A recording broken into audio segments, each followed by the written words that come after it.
Awesome. Cool. You guys ready to roll? Yeah. Nice. Sounds good. Awesome. Cool. So thanks everyone who is currently here for today's webinar hosted by us here at Justt.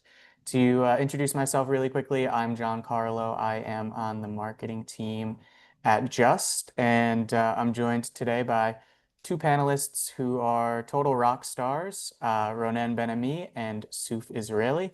I'm going to pass the mic over to them so they can do their introductions, and we'll start with Ronet. Great. Thank you so much, JC. Really excited to be here today. Hi, everyone. I'm Ronen, co-founder and chief risk officer here at Justt. And I'll pass it over to Tsuf to introduce herself as well. Hello everyone, I'm Suf. I'm a senior product manager, already 4 years at Just. Really excited to be here. Great. Thank you. We're really excited about this conversation because there's been a lot of conversations in the industry recently about VAMP, Visa's fee changes, and Stripe's changes. There's many changes happening in the industry at the moment.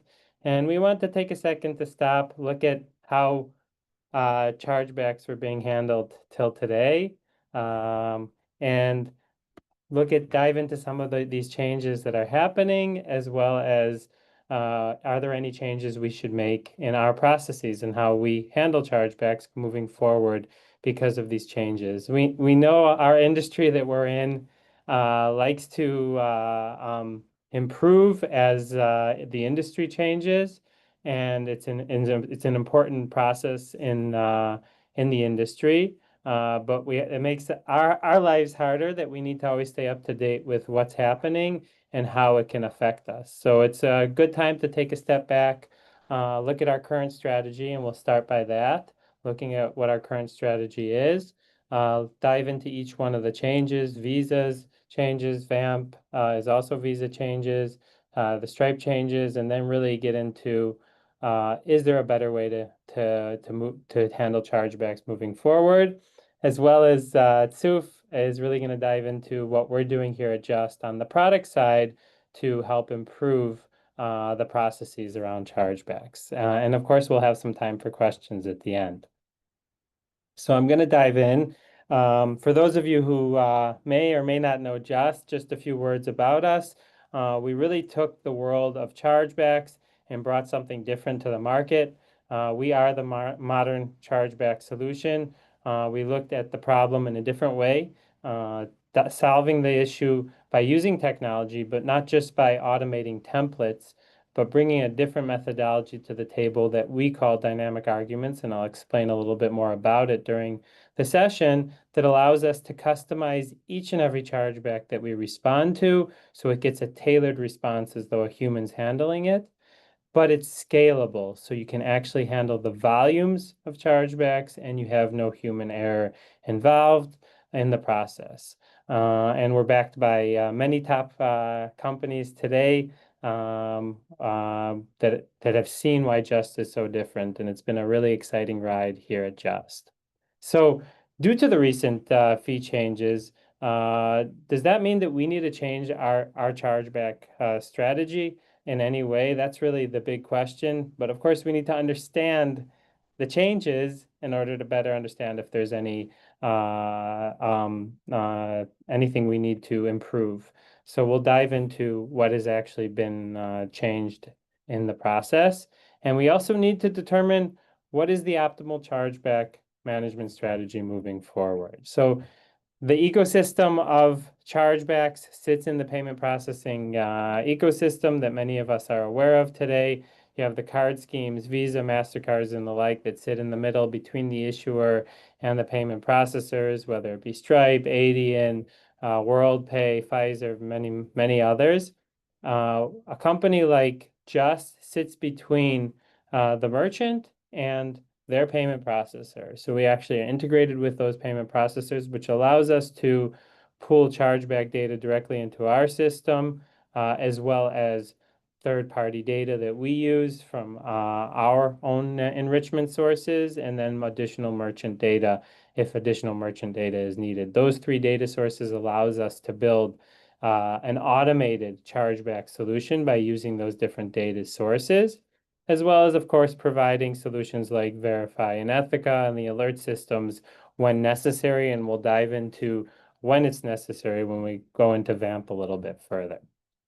So once you have all that data in your system, those three data sources, that's the data enrichment stage. The current chargeback automated process today was you have your data, you build your evidence off of the data you have, building smart evidence like what we do here at Justt.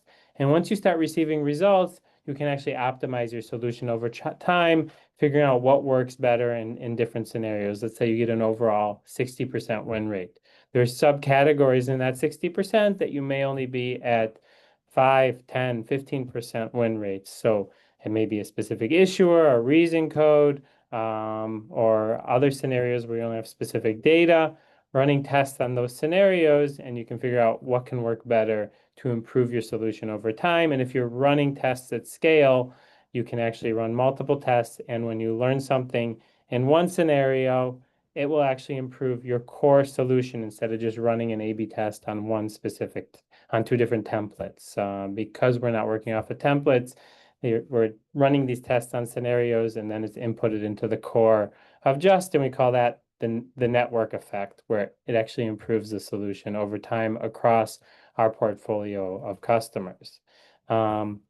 Dynamic arguments really allow us to do that. Just a little bit more detail about that. We can get to the point where each and every chargeback has a tailored response because we're not working off of these templates, and it's scalable. So the chargeback is received, it's enriched, and then the right arguments are chosen by the system based off of the data and the scenario. And once the QA has been run, it's submitted into the specific PSP that you are working with. Now, because of the automated process, there's a really amazing opportunity that you can handle 100% of your chargebacks if that's what you want to do. You don't need to worry about the manual processes behind the scenes. But so that's what's so key about an automated but smart solution. Before that, it was all about how much does it cost me to actually handle my cases and what other fees do I have? So you have your revenue recovered minus your labor costs to handle the disputes or any additional fees, and that's your net recovery. But something's different today. Because we've automated it, we could say on the purple box, we don't have that labor cost anymore, which is amazing. But you still may have these fees applied. And because the big changes are those fees changing, there might be a different way we need to look at chargebacks moving forward. And we're going to really dive into that orangish yellow box in a second. Really, what are those changes that are happening in the market? So we'll start with the first change that I mentioned, which is the Visa dispute and acceptance fee changes. And this is really the time, we call them the timeline changes. And what's really important to start with before diving into the details is really to understand these are Visa changes that they're changing with the acquirers, and the fees that they're charging acquirers are changing. Now, will the merchant be affected by these fee changes? Maybe, but that really depends on your contract with your PSP. And it's really important to take this opportunity to check, because of these Visa changes that have recently happened, are my fees changing in any way with my PSP? And as you could see, we'll start on the left side, which is the dispute fee. If you want to actually dispute the dispute acceptance fee, apologies, it's if you actually want to accept a chargeback, you can't just let the chargeback run out of time. And before you could, but you were only charged $1 if you just let the chargeback run out. Well, now you're going to be charged $7. Well, the acquirers will be charged $7. And it's really important to accept your chargebacks if you don't want to fight a specific case, to accept the chargebacks if those fees are going to be rolled over to you. And what's key is looking at the first 10-day window, because the first 10-day window is actually there was no fee prior to April, and moving forward, there's still going to be no fee in the first 10 days. So if you know in that first 10 days that you receive that chargeback that you don't want to actually dispute the case, it's important to accept that case as quickly as possible. And the same thing is similar on the actually dispute side. If you want to dispute a case, there is no change in the first 10-day window. And we're really working with our merchants right now to stay in that first 10-day window, which makes it even more important to work based off as an automated process. Because if before it was, I just need to handle my cases before the deadline of the case, now it's I need to handle the case as quickly as possible so I don't receive these additional fees that may come along with it. So of course, check what fees you're receiving if they're being rolled over to you, and then you need to tweak your process and work a little bit faster so you can stay in that 10-day window. So it could increase your costs. There may be these additional penalties, but really it's important to understand what is being passed over to you by your processor. And it really makes it more important that it's more time sensitive than before. I would say that Visa's trying to shorten the timelines of these chargebacks, and whether if accepting them or disputing them, incentivizing merchants and acquirers to handle their responses quicker. So how to prepare? First, of course, work with your acquirer, understand the strict timelines.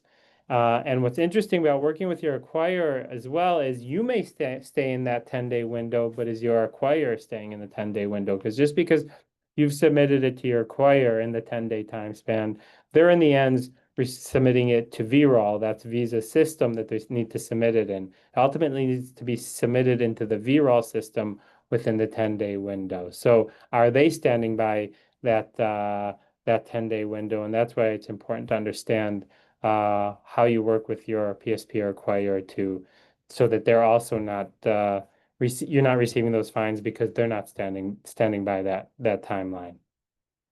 And implement a smart solution to handle disputes quicker. If you're working in a manual way, see if you can increase the speed of your team, or start looking at more automated solutions on the market that can help you stay within that timeline. Okay, that's a little bit about the dispute fees. We'll of course have time for questions at the end, so feel free to add any of your questions in the Q&A section, and we'll jump more into the details if you have more questions about that. Now I'm going to dive into a few points about VAMP. We did a few weeks ago. We had a VAMP webinar with Visa and with CMSPI, which was a great webinar, and we went very into depth. We went into depth around this topic. I'm going to do high-level points around the VAMP recent changes. The major changes that now we know is fraud chargebacks are going to be counted twice, both as a TC40 and a TC15. Non-fraud chargebacks are counted once as a TC15, and your ratios are your TC40s and your TC15s divided by the transactions. RDR and CDRN will stop the TC15s from coming in, but they will not stop TC40s from coming in. The only thing that could stop a TC40 from coming in is Visa CE 3.0 on order insight. So important to look at those solutions, and we'll talk in a second around when each one can be relevant. And in regards to the new limits, because now fraud charges are going to be counted twice as both a TC40 and TC15, the actual ratios you need to abide by are a little bit higher. So currently it's at 2.2% for a merchant, and it's going to go down to 1.5% on April 1st of 2026. So important to know about those changes. And of course, final point is 1,500 cases. If you do not have 1,500 cases of TC40s or TC15s of a specific month, then you're not going to go into the limits, even if your ratio is past the limits. So you won't go into the high-risk programs. Really, to zone in on some main points is fraud reports that become chargebacks will be counted as the TC40 and the TC15, and the ratios that we already mentioned, 2.2% now and going down to 1.5%. So we created a flow chart here at Justt because of all these changes.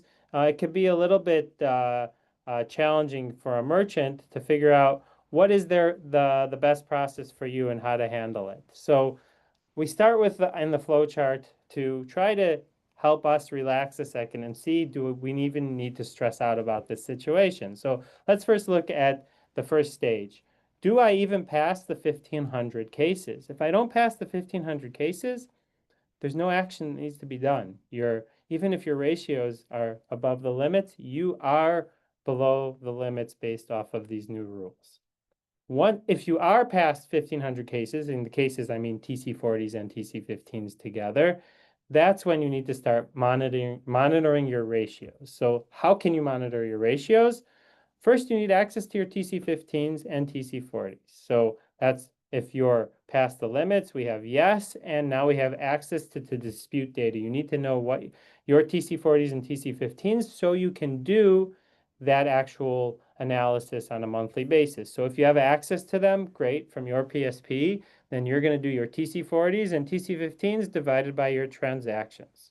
And if you are able to do that, then that's great. This is a perfect time to start monitoring your ratios because until the end of September of this year, there is no fines being posted for merchants. This is the period to check if you're going to be below the limits. If you see yourself coming close to the limits during this period, then maybe you should start thinking, should I be using RDR, CDRN, or ethical alerts for Visa that are on Visa cases? And you can start thinking if those are solutions that are right for you.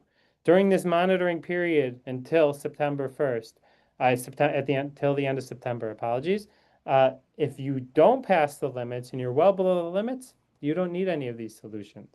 So it's really important to see where you stand and if you need these solutions to help you stay below the limits. Now, let's say you don't have access. I'm going back to the left side of the screen now, where we're saying we don't have access to TC40s and TC15s, and I'll be completely honest, not all PSPs and acquirers provide TC40s and TC15s today, which can be challenging for a merchant. You need to monitor your ratios, but you don't have access to these items. So there is a little trick we've created here at Justt. It's not 100% accurate. It's with a little bit of a disclaimer, but it is a way to get to your numbers close to your numbers. So if you are not using 3DS today, then what you can do is take all your fraud chargebacks and count them twice because they would be counted as a TC40 and a TC15. And that's for all your fraud chargebacks, your 10.4s. And then all your non-fraud chargebacks, you'd count them once just as a TC15, and then you take that number and divide it by your transactions. And once you do that, then you can go through the monitoring process again during this period. If you are using 3DS, the issue there is you will receive TC40s on cases that don't receive a fraud chargeback. And if you're not receiving your TC40s, then you're going to have a hard time doing the calculation. So if you're using 3DS, you're going to need to go back to your acquirer PSP and see if there's a way they can give you access to those TC40s and TC15s so that you can better analyze your ratios. And if you do get that access, then we'd go back up to the top and you have access to your dispute data, and then you can do the ratio monitoring. So this is more of a flow chart of, okay, changes have been made. This is how the ratios are now moving forward. Here's a way for you as a merchant to take the right actions now so that you can see, do I even need to worry about my ratios moving forward? Do I need services like Verify or Ethica? And if you have questions like that, services like Justt or do provide Ethica and Verify, and we can help you understand and walk you through this flow chart to see where you stand in the process. Great. So from there, jumping over to the next topic, which is the Stripe new dispute fees. So we've gone over the Visa dispute and acceptance timeline changes. Now we've gone a little bit into VAMP, and now let's talk about what Stripe is rolling out with today. Stripe has announced that there is an additional fee in the disputing process of chargeback. So they have always had this initial $15 fee for receiving a chargeback. And now what they're saying, if you as a merchant decide to actually provide evidence, that representment evidence against the chargeback, you will be charged an additional $15 fee. This fee can be slightly different depending geographically where you are, but in most areas it's $15. But this additional $15 will be refunded to you if you win the chargeback, and the chargeback funds are returned to you. If you lose the chargeback, then you will not receive those funds in return. So now, instead of just receiving a chargeback, you have $15 fee. You may be charged $30 if you fight and lose the case, because you have $15 and then another $15. Even on partial wins, you're not going to receive the $15 in return. So with that, let's take a $40 chargeback, for example. You may actually be hit with $70 because of the additional fees that can come from disputing and losing the case. And this really makes us think, do we need to change our process around how we fight chargebacks today? What's our likelihood of winning a case? What's the amount at stake? What are the fees that I may be losing if I lose this case? So the first thing, what we would say to merchants if you're working with Stripe, is to first make sure these fees apply to you. We definitely have been speaking to merchants. It depends on the contract that the merchant has with Stripe. Understand what category you sit in with Stripe, and if these new fees that they rolled out with today are even relevant for you as a merchant. That's the first thing to understand. And then once you understand that, and if it's not relevant if it is relevant for you, apologies, then you have to decide, is disputing 100% of the cases right for you moving forward?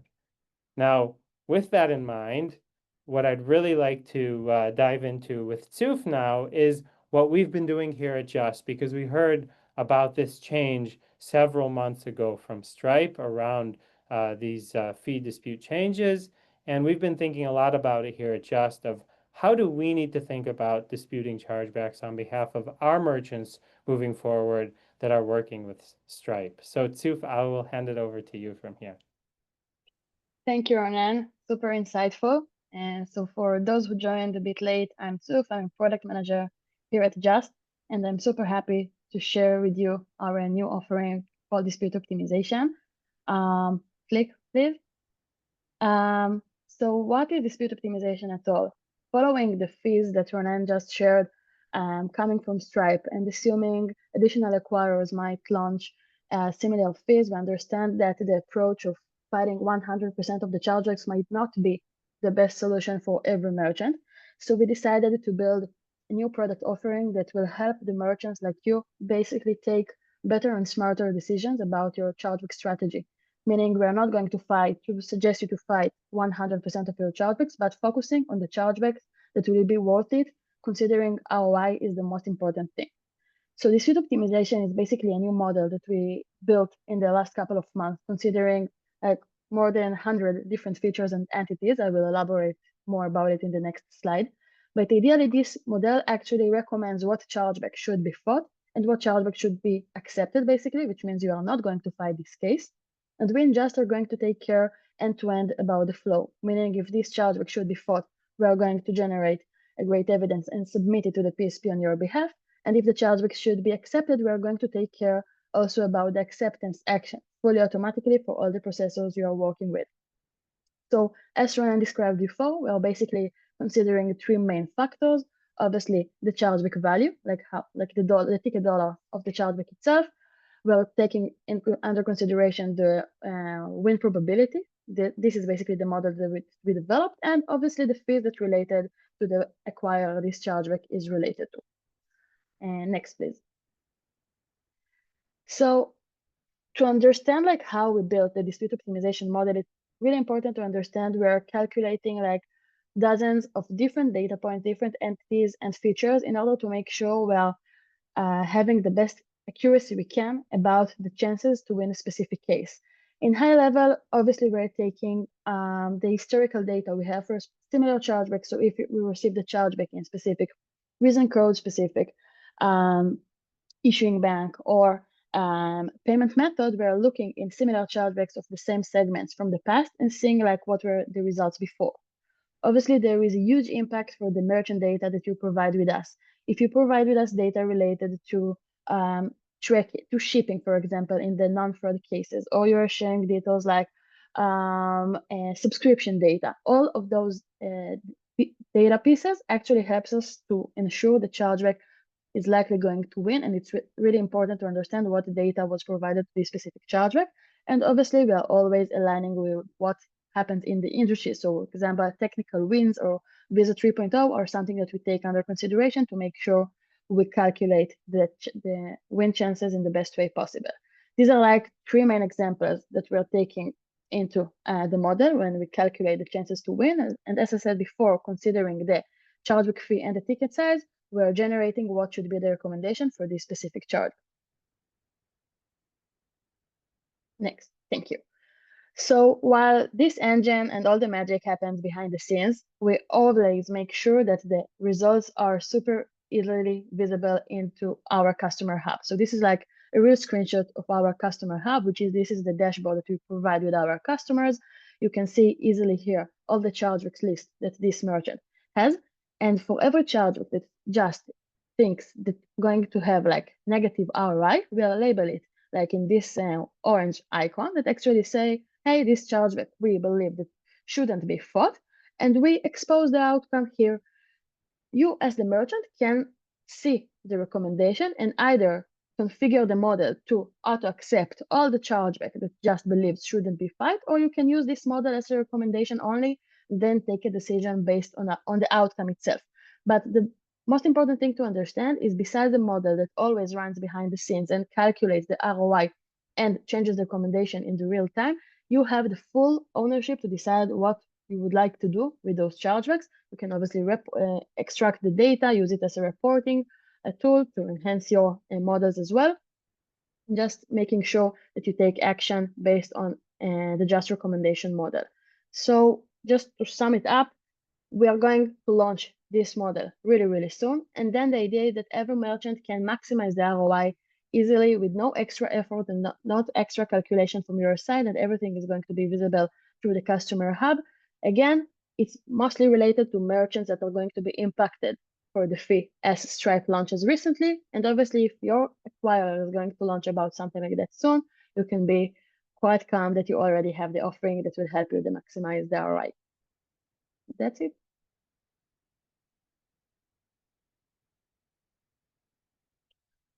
Ronan, I think you're on mute. Great. Thank you so much, Toof.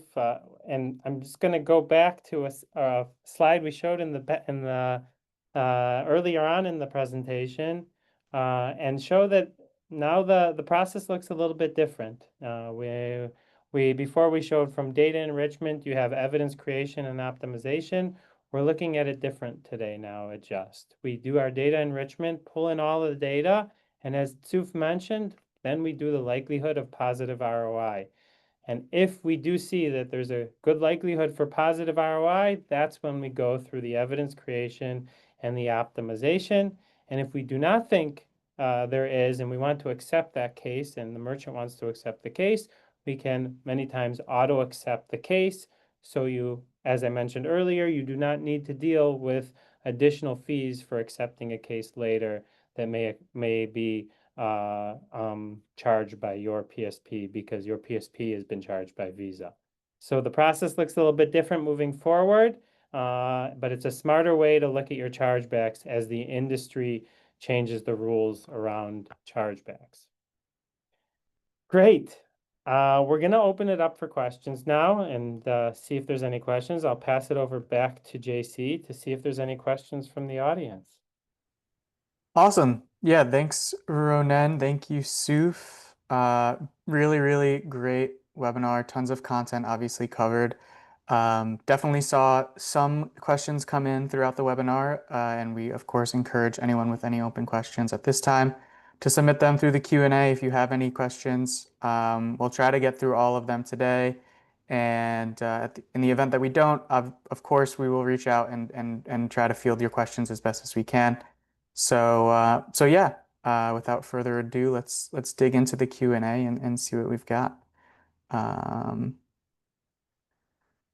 Cool. So VAMP, of course, there's more questions about VAMP. Lots of juicy stuff going on there. So first question here we have is the VAMP ratio calculated by overall merchant performance, mid, or merchant name? And I'll field this one, I think, to you, Ronen, if you can. Yeah, of course. So it's a great question. We've heard a lot from many people having this confusion how it's going to look going forward. From the last conversation we had with Visa, what they've explained to us is it will be calculated per descriptor and your PSP. So both the descriptor and the PSP.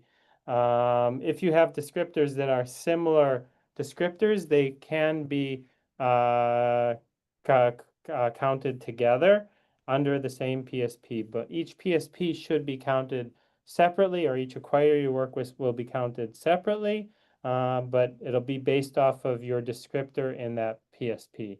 That's the last thing Visa has mentioned to us. There may be changes moving forward, so we're going to stay up to date and hear if Visa make us any change from that last statement that they mentioned to us. Absolutely awesome, Ronen. Thank you. Second question we have here. Do we need to ask our PSP for our TC40 and TC15 reports? Would they be made available on their dashboards? Yeah, great question.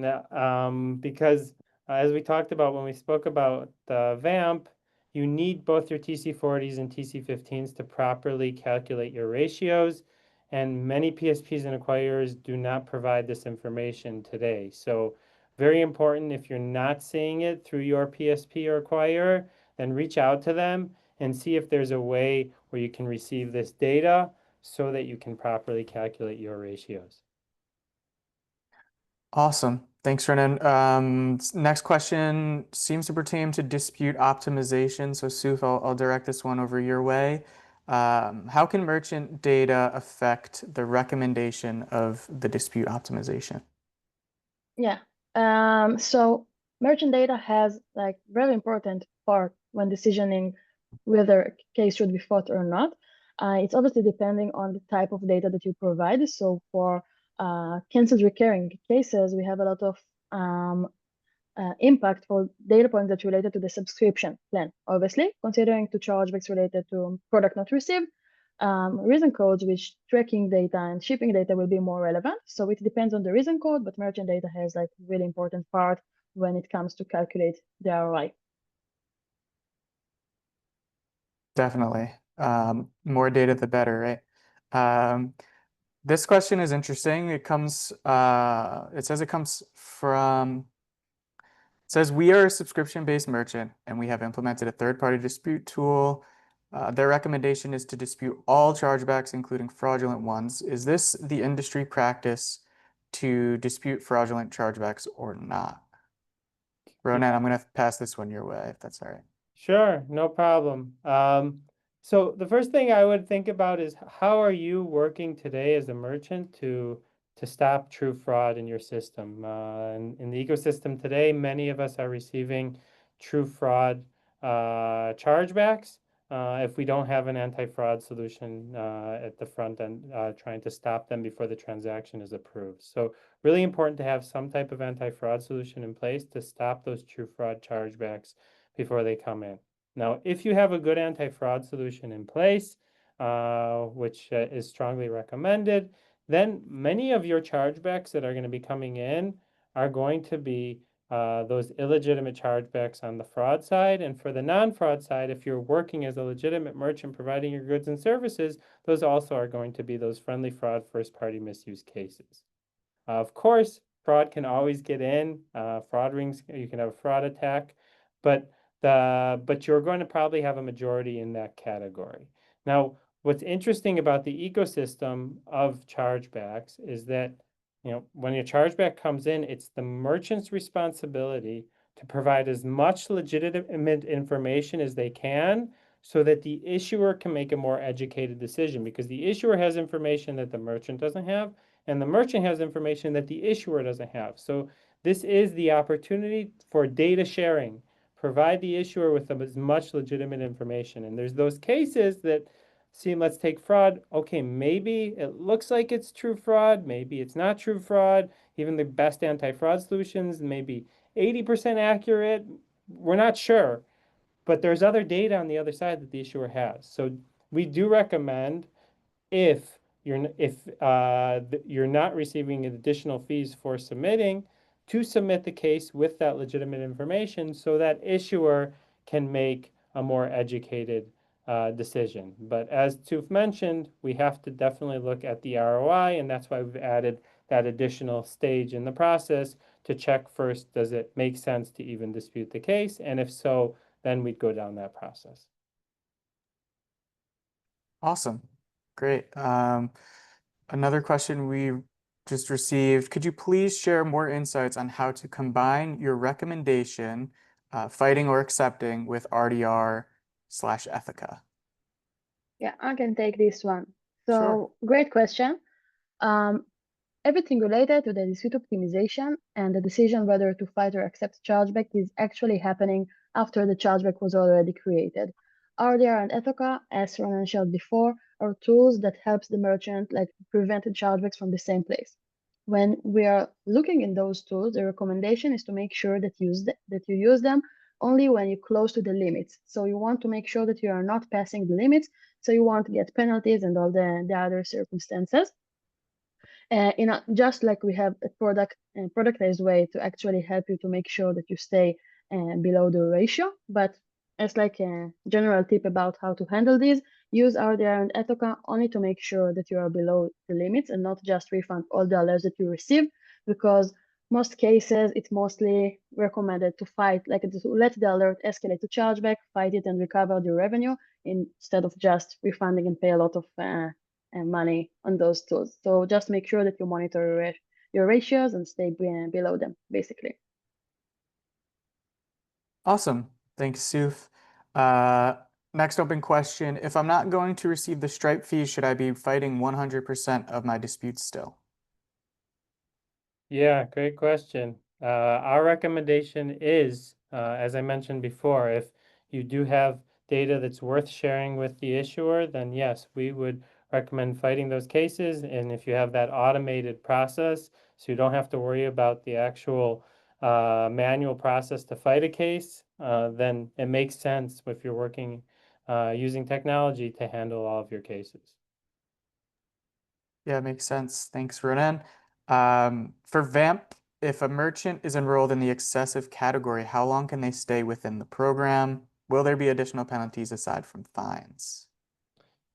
Yeah, good question. This again, I will mention that this is the last update we received from Visa, and we're going to be monitoring to see if they make any changes. But what they've explained to us is that once a merchant passes the limits, they will have about 3 months, not about, they will have 3 months to get out of the program before fines begin.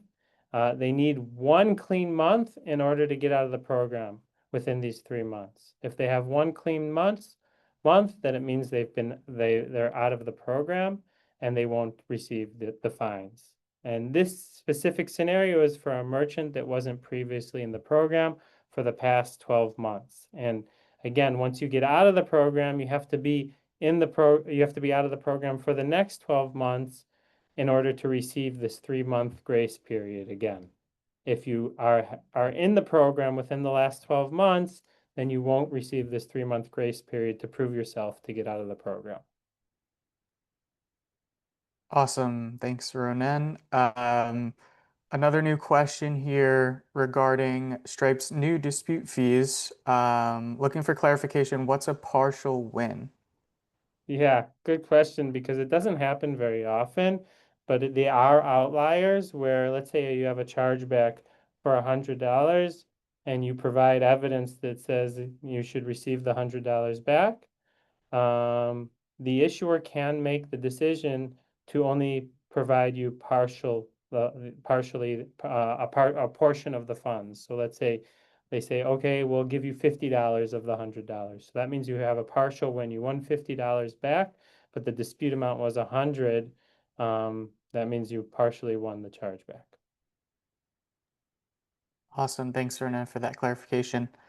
Another question coming in for dispute optimization. Can I override the recommendation of the dispute optimization? So Yeah, Suf, I'll for throw sure. this one your way. Yeah. So for sure, the dispute optimization can help you in the end-to-end flow, but it can also help you as an assistant to get your decisions. So you can use it as recommendation only. You will see, as I showed on the chargebacks page within our dashboard, every chargeback, what are the chargebacks that are expected to be with negative ROI, and you'll be able to take a decision based on your preference while you see our recommendation. Very cool. Very exciting. This one, a bit ambiguous question, but the question is whether the fraud chargeback we won will be part of VAMP. Good question. Yes, unfortunately, even if you win a chargeback, this was before VAMP as well, in the previous programs, winning a chargeback does not mean that it'll be canceled out from your ratios. So it will still be part of your ratios even if you win the chargeback. Awesome. Thanks, Ronan. A lot of good questions here today. Thanks everyone who's been part of our Q&A section. It looks like we have another one that just came in. Someone is wondering whether your solution works on buy now, pay later chargeback cases. Good question. Yes, great question. And I think it's a great question because buy now, pay later chargebacks are very unique in itself. We've done webinars about them in the past. Yes, we have many of the top buy now, pay later companies working with Justt today. We're handling their chargebacks on their behalf. And that is why dynamic arguments are so important, because they're very unique cases. Dynamic arguments allow you to tailor the response for that industry and for each and every case in that industry to handle those cases. Absolutely. Awesome. So yeah, that's the last question that we've received today. Tons of questions. Thanks for the great answers, Ronan and Suf. Really exciting to be able to open the floor up and get some live questions in and be able to speak to that and answer questions. So if there's anyone else with any lingering questions or any follow-up things that come out of this webinar definitely reach out to us. You can email us at info@justt.ai. You can contact us through another medium on our website or reaching out directly. And yeah, super appreciative of everyone who came and stuck around for the webinar. And thank you, of course, to Ronan and Suf for being part of this. Your insights, your expertise, always super grateful to have that. We will be sharing a recording for this webinar out to everyone who registered. So attendees, you will also be able to review that at a later date if you'd like. But yeah, thanks again to everyone. We really appreciated you coming, and we'll see you in the next one. Thank you, JC. Thank Thank you, you. everyone.